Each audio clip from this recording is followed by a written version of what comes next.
बडनेरा परिसरात काल मध्यरात्री भीषण अपघाताची घटना घडली आहे। वरुडा नजीकच्या राष्ट्रीय महामार्गावर उड्डाण पुलावरून भरधाव वेगात असलेल्या कार पलटी होत पेट घेत जडून खाक झाली।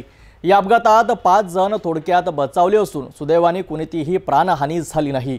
या घटनेने परिसरातील नागरिकांमध्ये मोठी खळबळ उडाली आहे। घटनेनंतर कार पूर्णपणे जडून नष्ट झाली असून अद्याप या अपघाताची अधिकृत नोंद पोलीस ठाण्यात झाली नाही। 26 ऑक्टोबरच्या रात्री उशिरा बडनेरा येथील वरुडा नजीकच्या राष्ट्रीय महामार्गावर ही भीषण दुर्घटना घडली। अमरावतीतील लक्ष्मीनगर परिसरातील 5 युवक त्यांच्या मित्रांच्या वाढदिवसानिमित्त नागझरी नजीकच्या एका धाब्यावर जेवणासाठी गेले होते। जेवण झाल्यानंतर परतीच्या प्रवासात वरुडा उड्डाण पुलावरून जात असताना एका वाहनाने कारला अचानक कट दिला। या कटमुळे कार चालकाचे नियंत्रण सुटले आणि भरधाव कार पुलावरून घसरत रस्त्याच्या दुसऱ्या बाजूला जाऊन 3 ते 4 पलट्या खात गेली। अपघात इतका भीषण होता की कारमधील 5ही प्रवासी बाहेर फेकले गेले। काही क्षणातच कारने पेट घेतला आणि ती संपूर्णपणे जळून खाक झाली।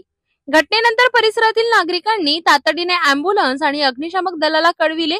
अग्निशामक दल घटनास्थळी दाखल झाले आणि कारवरील आग विझविण्याचा त्यांनी प्रयत्न केला, परंतु तोपर्यंत आगीने विदारक रूप धारण केले होते। सुदैवाने 5ही युवकांना किरकोळ दुखापत झाली असून त्यांनी स्वतःचा जीव वाचविण्यात यश मिळविले। ही कार अमरावती शहरातील लक्ष्मीनगर येथील असल्याचे समजते।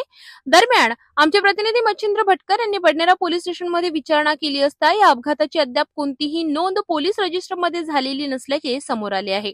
अपघात इतका मोठा असूनही पोलिसात तक्रार का दाखल करण्यात आली नाही याबाबत अजूनही प्रश्नचिन्ह कायम आहे। या घटनेची चर्चा सकाळपासूनच संपूर्ण अमरावतीत रंगली असून नागरिक प्रशासनाच्या निष्क्रियतेबद्दल प्रश्न उपस्थित करीत आहेत।